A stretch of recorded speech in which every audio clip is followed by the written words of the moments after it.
4 mois après l'attentat à la préfecture de police de Paris perpétré par un des fonctionnaires, un militaire de 19 ans a attaqué une gendarmerie en Moselle. Une affaire qui rappelle que la question de la radicalisation touche largement les services de l'État, un État visiblement incapable de se défendre. Alors que le débat sur la réforme des retraites a vu s'opposer des sensibilités politiques parfois caricaturales avec la CGT communiste d'un côté et la CFDT pro-gouvernementale de l'autre, la CFTC, elle, fait entendre un discours chrétien à contre-courant.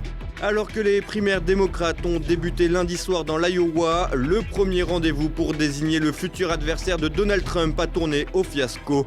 À cause d'une défaillance, le parti s'est retrouvé dans l'incapacité de publier les résultats officiels. Une aubaine pour le président états-unien.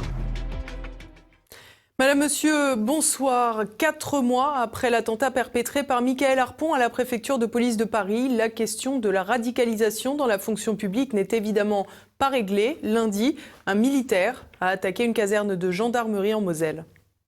Le vivre ensemble jusqu'à en mourir. Lundi, un militaire âgé de 19 ans a attaqué la gendarmerie de Dieuze en Moselle. La piste terroriste est sérieusement envisagée, alors qu'un appel avait été reçu à la caserne quelques heures plus tôt pour menacer d'un carnage perpétré au nom de l'État islamique. L'assaillant et le gendarme qui a ouvert le feu ont été blessés dans l'attaque, un événement qui en rappelle un autre. Le 3 octobre dernier, l'heure n'était déjà plus aux vaines alertes de radicalisation parmi les services de l'État. Mickaël Harpon, fonctionnaire de la préfecture de police de Paris, employé par les services de renseignement et habilité secret défense, attaquait ses collègues avec une arme blanche.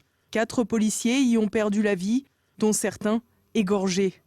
Après l'attentat, des clés USB avec des vidéos de l'État islamique avaient été retrouvées au domicile du terroriste. Après. Mais au rang de la prévention, le moins que l'on puisse dire est que l'affaire a montré de larges faiblesses. En effet, Mickaël Harpon, en plus de refuser de saluer ses collègues féminines, avait également justifié l'attentat contre Charlie Hebdo. Une attitude qui aurait dû éveiller les soupçons de sa hiérarchie, à plus forte raison que son métier d'informaticien permettait à Mickaël Harpon d'avoir accès à de nombreux dossiers sensibles. C'est d'ailleurs ce que rappelait, après l'affaire, le criminologue Xavier Hofer. Quand vous êtes dans un système informatique depuis 15 ans, vous accédez à tout. Tout vous est accessible. Parce que soit par jeu, soit par curiosité, soit par curiosité malsaine, soit par désir de pénétration, vous avez envie d'aller pousser les portes pour voir derrière. L'être humain est ainsi fait, il n'aime pas les portes fermées, donc il veut avoir intérêt à ouvrir le truc pour savoir ce qu'il y a derrière. Vous êtes depuis 15 ans dans un système, vous le possédez parfaitement. Mickaël Harpon avait d'ailleurs en sa possession des fiches de renseignement sur des individus fichés S, et nul ne sait exactement quel usage il avait pu en faire. Mais cette affaire pourrait bien n'être que l'arbre qui cache la forêt. En effet, si la commission d'attentat par un fonctionnaire reste rare, la radicalisation de plus en plus d'agents du service public devient inquiétante. Depuis l'affaire Harpon, 74 fonctionnaires de la préfecture de police ont été signalés et 27 ont déjà été classés sans suite.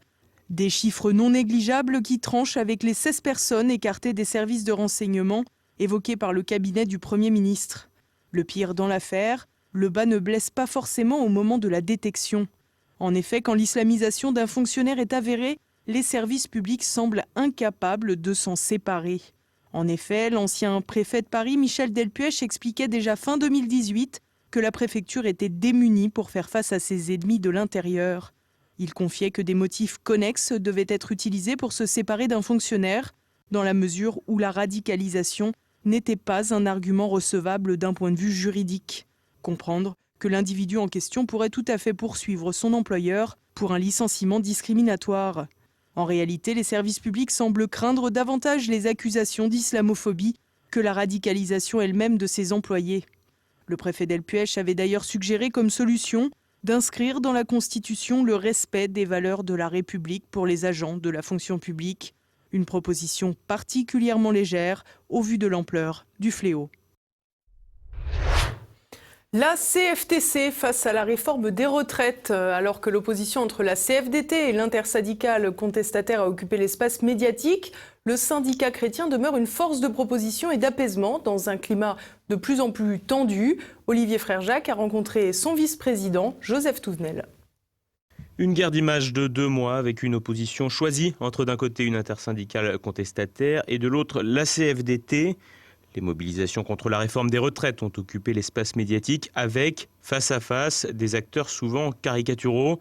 D'un côté, Philippe Martinez de la CGT, jusqu'au boutiste au salaire de cadre, et de l'autre, Laurent Berger de la CFDT, qui aurait toute sa place dans le gouvernement. Finalement peu visible dans ces débats, la CFTC est favorable à une réforme, mais propose une autre approche de celle-ci en prenant en compte la réalité du monde du travail. C'est pas compliqué, nous sommes de ceux qui pensons qu'on ne peut pas laisser les choses en l'état. Pourquoi ? Une population effectivement qui vieillit, qui vit plus longtemps et moins d'actifs. Ça veut dire quoi ? Ça veut dire que ce soit du côté gouvernement ou un certain nombre d'opposants, chacun nous fait leur demi-vérité. Ça veut dire qu'il y a des demi-mensonges. Et le premier mensonge, c'est de ne pas parler de natalité. Comment puis-je régler le problème des retraites dans la durée et dans le long terme si je ne parle pas de natalité, c'est-à-dire de remplacement des générations? Ça, c'est la première chose. La seconde chose, c'est que le gouvernement a voulu tout mélanger. Pas une seule tête ne dépasse. Tous au pas cadencé. Puis très rapidement, au pas cadencé, sauf les armées. Parce qu'on comprend qu'on ne va pas faire travailler un militaire en opération jusqu'à 65 ans. Puis sauf les policiers. Puis sauf les pompiers.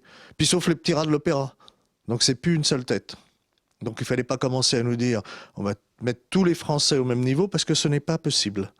Parce qu'il y a des réalités qui sont liées au monde du travail, qui sont liées à la difficulté physique ou psychique d'un certain nombre de travaux.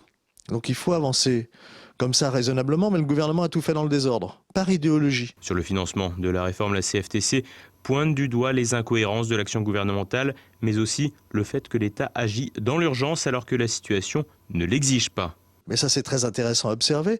C'est-à-dire qu'un gouvernement qui nous sommes des gens sérieux, fait un projet et n'a pas pensé au financement du projet. Il dépose un projet de loi et nous dit maintenant on va parler de l'argent. On prend les choses en amont. Et effectivement, et quand dans la conférence du financement, on va voir ce qui va en sortir. Mais par exemple, la majorité des salariés sont les salariés du privé, mais les caisses du privé sont quasiment à l'équilibre. Elles sont d'ailleurs gérées paritairement par les syndicats et par le patronat. Et elles sont bien gérées. Il y a 71 milliards de réserves. Il y a urgence. L'urgence, elle est là où l'État ne fait pas son travail, non pas ce seul gouvernement, mais les gouvernements successifs depuis des décennies, notamment sur les régimes spéciaux. C'est eux qui sont structurellement déficitaires. C'est eux qui creusent le trou. Mais qui est le patron ? L'État. Et donc, remettons les choses en vérité. Sans doute qu'au sein de la SNCF, il faut qu'il y ait des salariés qui puissent partir plus tôt. C'est légitime quand ils ont travaillé les week-ends, les nuits, des travaux parfois difficiles, notamment pour la réparation des voies la nuit. C'est des travaux qui sont physiquement difficiles. Et on sait que si on travaille de nuit, on coupe ses rythmes, on s'use physiquement. Que ces personnes puissent partir plus tôt, c'est légitime. Par contre, que le comptable de la SNCF soit pas plus mal et pas mieux traité que le comptable de quelle entreprise, ça c'est normal. C'est ça qu'il faut remettre sur la table. Cela dit, il n'y a pas d'urgence, puisque Bercy nous a sorti il y a à peu près un mois des chiffres en nous disant que le déficit des retraites en France, ça serait à l'horizon de 5 ans entre 7 et 15 milliards. Alors j'ai vu déjà Bercy plus efficient, du simple au double, c'est un peu, mais très bien. Les retraites, c'est 360 milliards de cotisations par an. C'est-à-dire 7 ou 15 milliards, c'est pas grand-chose dans cette masse. Donc il n'y a pas à affoler non plus les populations. Il y a à faire des efforts, il y a à penser à l'avenir, il y a à reconstruire un certain nombre de choses, mais certainement pas à affoler les gens comme c'est fait pour des raisons qui sont des raisons de com et idéologiques ou parce qu'ils ne connaissent pas leur dossier. Dans ce combat politique, la CFTC entend peser dans les débats qui se poursuivent autour de la réforme. Ainsi, ce syndicat chrétien qui défend la famille souhaite notamment que soit prise en compte la place de la qualité de mère de famille dans le cadre du nouveau système de retraite. C'est toujours le même rôle. Discrètement, parce que les grands médias ne nous ouvrent pas forcément la porte, mais discrètement, avec j'espère un peu d'efficacité, faire passer de bonnes choses. Notre petite musique, par exemple, on se bat pour que les mères de famille, le temps où elles éduquent leurs enfants, le congé parental d'éducation soit pris en compte dans le système de retraite. Aujourd'hui, le privé, on prend les 25 meilleures années pour la retraite. Demain, ça sera sur 42 ans. D'abord, chacun comprend que passer des 25 meilleures années à 42 ans, mécaniquement, c'est une perte. C'est moins. Dire le contraire s'appelle un mensonge. Mais les mères de famille qui élèvent leurs enfants, celles qui ont, on va dire une mère de famille qui a 3 enfants, qui va s'arrêter 2 ans par enfant, ça fait 6 ans. Mais c'est plus 42 ans de cotisation qu'on va lui demander. C'est 48. C'est impossible. Donc on va essayer de faire en sorte que cette situation soit prise en compte pour que celles qui, alors c'est ceux aussi, il y a aussi des hommes, mais c'est globalement des mères de famille, ne soient pas laissées sur le bord de la route et qu'elles puissent avoir une véritable retraite. Parce qu'aujourd'hui, elles ont quelque chose, mais ce n'est pas une véritable retraite. Elles ne peuvent pas vivre avec ce qu'on va leur laisser.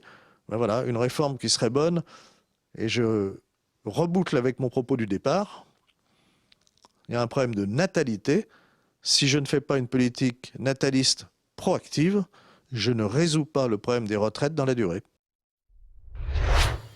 Et partons aux États-Unis à présent. Un fiasco pour lancer les primaires démocrates. À un peu moins de 10 mois de l'élection présidentielle américaine, le marathon pour désigner le futur adversaire de Donald Trump a débuté lundi soir dans l'État de l'Iowa. Un premier rendez-vous crucial raté. Thibaut Bastide.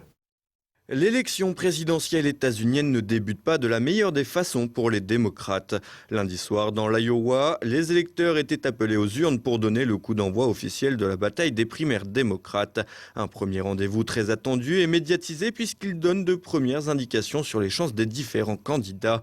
Mais ce premier test, sous forme de caucus, a surtout tourné au fiasco. Alors que cette procédure de vote, en 2 phases, ce qui permet à certains supporters de se reporter sur d'autres noms, si leur premier choix ne franchit pas la barre fatidique de 15% des voix, est extrêmement complexe. Le Parti démocrate a ajouté de nouvelles difficultés en voulant dévoiler les scores intermédiaires. Résultat, les organisateurs se sont retrouvés dans l'impossibilité de communiquer les résultats définitifs. Pour justifier le retard, les responsables du parti ont avancé des incohérences dans les chiffres qui leur étaient parvenus. En l'absence de résultats, Bernie Sanders s'est auto-proclamé grand vainqueur de la soirée, sans que personne n'ait la moindre idée de qui était sorti en tête de ces consultations. Selon ses propres estimations, le camp Sanders aurait obtenu 28,62% des voix devant le modéré Pete Buttigieg et le sénateur progressiste Elizabeth Warren. L'ancien vice-président Joe Biden n'arrive que 4e avec 15,08%, ce qui représenterait une contre-performance pour celui qui est depuis des mois en tête des sondages au niveau national. Une bataille des chiffres et des explications embrouillées qui n'ont fait qu'ajouter à l'impression d'amateurisme du Parti démocrate dans l'organisation de ces caucus. De quoi provoquer les moqueries du camp républicain alors que Donald Trump a remporté de son côté sans surprise l'investiture républicaine dans l'Iowa. D'ailleurs, selon Evelyne Josselin, spécialiste des États-Unis, les déboires des démocrates ne font que renforcer le président états-unien. Tous les déboires des démocrates sont évidemment bons pour Trump, mais il a même pas besoin de ça. Il est en position de telle force qu'il n'a même pas besoin de candidats faibles en face de lui. Ce sont pratiquement des non-événements, voyez, tout ce qui se passe avec les démocrates. Sauf imprévu qui peut toujours survenir, catastrophe de je ne sais pas quel ordre. Je pense que les démocrates qui, bien entendu, vont pas s'arrêter là, ils vont reprendre leur souffle et ils vont trouver autre chose. Ils vont essayer de l'attaquer sur absolument tout. Mais je crois que Trump et peut-être pour le moment, enfin en tout cas là, si c'était au jour d'aujourd'hui, il repasserait mais haut la main partout. Donc je ne vois pas ce qui pourrait d'ici maintenant à novembre, il peut se passer beaucoup de choses. Mais de là à changer le vote, je ne crois pas, je crois vraiment pas.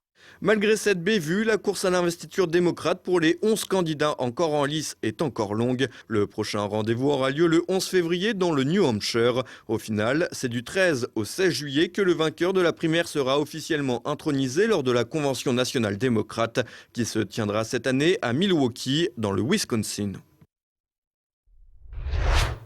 Et à présent, passons à l'actualité en bref avec Olivier Frère-Jacques. Attaque à l'acide au commissariat de Boissy-Saint-Léger. Lundi soir, 3 bouteilles d'acide ont été jetées dans la cour d'un commissariat dans le Val-de-Marne. L'une d'elles a explosé, dégageant une odeur âcre juste dans les locaux, intoxiquant 4 policiers qui ont été transportés à l'hôpital. Selon le laboratoire central, les bouteilles pourraient contenir de l'acide chlorhydrique. Une sécurisation a été mise en place dans la cité voisine de Haye-Grisel.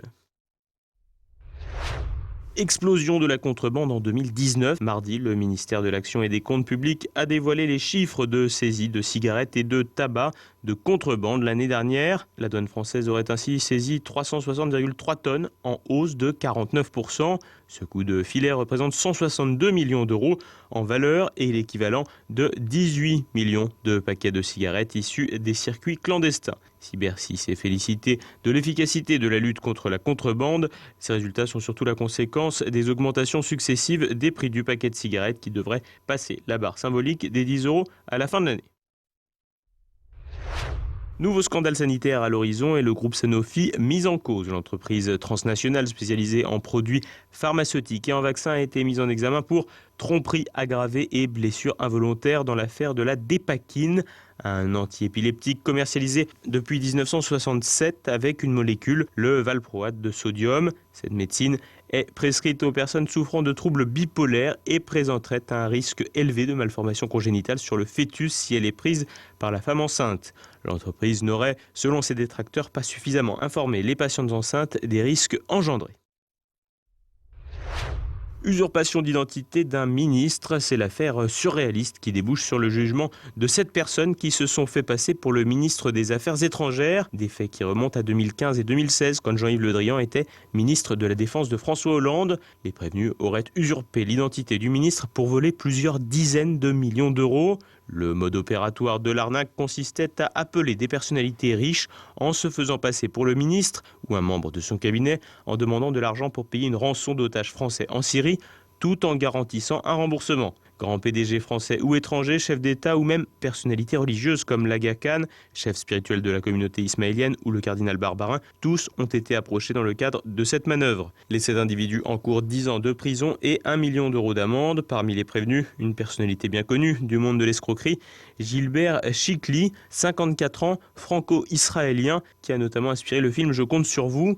Un temps réfugié en Israël, il avait finalement été interpellé en Ukraine en novembre 2017, pays depuis lequel il fomentait de nouvelles arnaques. Une histoire de bandits rocambolesque qui promet une séquence judiciaire haute en couleurs.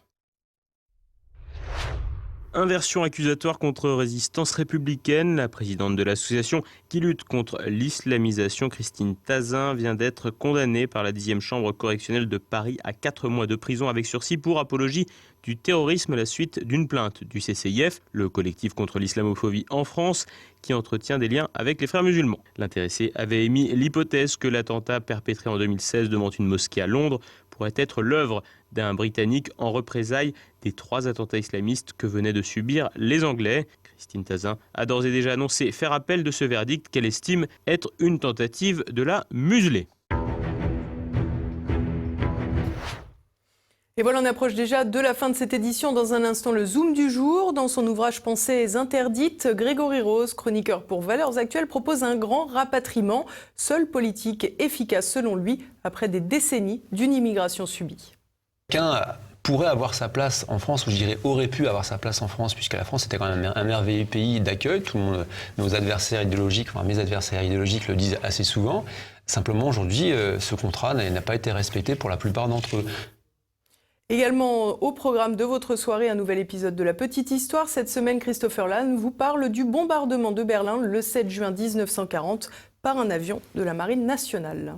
Si je vous disais que les Français avaient bombardé la capitale du Reich en 1940, alors que l'armée allemande progressait vers Paris et que tout ou presque était perdu, beaucoup d'entre vous n'en croiraient pas leurs oreilles. Et pourtant, c'est vrai, c'est incroyable, mais c'est vrai, le 7 juin 1940, alors que la bataille de France battait son plein et que rien ne semblait pouvoir arrêter l'avancée allemande, un bombardier français survolait Berlin et larguait ses bombes sur des cibles militaires. Pourquoi, comment, c'est ce que nous allons voir dans cet épisode, car je vais vous raconter en détail cette opération historique aussi palpitante que méconnue, je dirais même oubliée, où la Marine nationale, oui, la Marine nationale, ça aussi c'est dingue, a voulu rendre coup pour coup aux Boches après le bombardement de Paris et surtout marquer les esprits. Alors certes, ça n'a pas changé grand-chose au cours de la guerre, mais nous, ce panache-là, dans La Petite Histoire, on adore. Et croyez-moi, si on a bien un à qui ça n'a pas plu, c'est Hitler. Retrouvez aussi passé-présent, Philippe Conrad et Anne Sicard évoquent la procédure d'impeachment du président Johnson. Jean Descartes présente ensuite son dictionnaire amoureux des monarchies. Tout de suite, c'est Mes libertés politiques avec François Billot-de Leclerc. Et à présent, c'est la fin de cette édition. Merci pour votre fidélité. À demain. Bonsoir.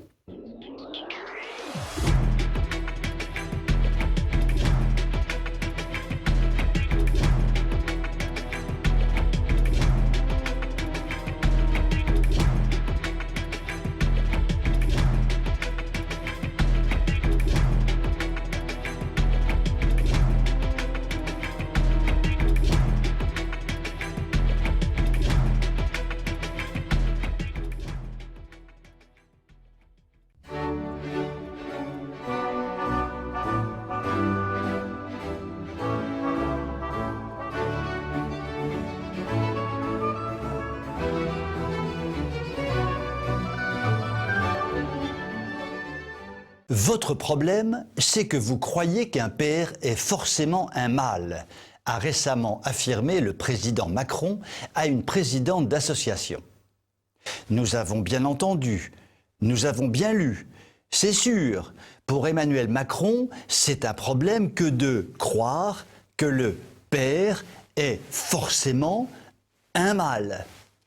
Il faut s'y reprendre à 2 ou 3 fois pour être sûr de comprendre, ou plutôt de ne pas comprendre. Oui, nous sommes sûrs et certains que nous comprenons que nous ne comprenons pas. N'y a-t-il pas un gros, un bon très très gros et gras problème chez celui qui exerce la fonction suprême à la tête de l'État pour oser tenir des propos d'une telle teneur à l'Élysée, le jour même où l'on célèbre la signature de la Convention internationale des droits de l'enfant? Une pareille négation du réel laisse pantois. Emmanuel Macron assume au dernier degré l'expression la plus extrême de la tristement célèbre théorie du genre. Par cette déclaration à la fois absurde, consternante et surtout dangereuse, Emmanuel Macron nous laisse apercevoir quelle est la nature de son anthropologie et de sa représentation du monde. Notre président vit dans un monde parallèle, profondément affranchi de tout ordre naturel, et il entend agir à sa guise, au mépris de toute règle et de toute norme, avec un mélange terrible de sentiments de toute puissance et d'amoralité. Pour ceux qui en doutaient, il suffit de rappeler son parcours personnel. Est-ce quelque chose de banal que d'entamer, en tant que jeune adolescent, une liaison avec une femme de 25 ans de plus? Liaison qui, à ses débuts, faut-il le rappeler, tombait sous le coup de la loi. Est-il sain de construire sa vie sur une relation déséquilibrée avec la conscience assumée et revendiquée de former un couple qui n'aura pas d'enfant, non en raison d'un accident de la vie, mais à cause d'un choix plus que particulier? Le concert de louanges des médias sur le beau couple formé par Manuchon et Brichetounette, que l'on est en droit de ne pas trouver beau du tout d'ailleurs, ne doit pas nous faire oublier la vérité. Qui osera rappeler que le roi est nu ? Rien de tout cela n'est anodin et chacun perçoit confusément que la liberté sans limite est source de tous les maux. Quelle politique attendre de la part d'une telle personnalité qui a posé de tels choix ?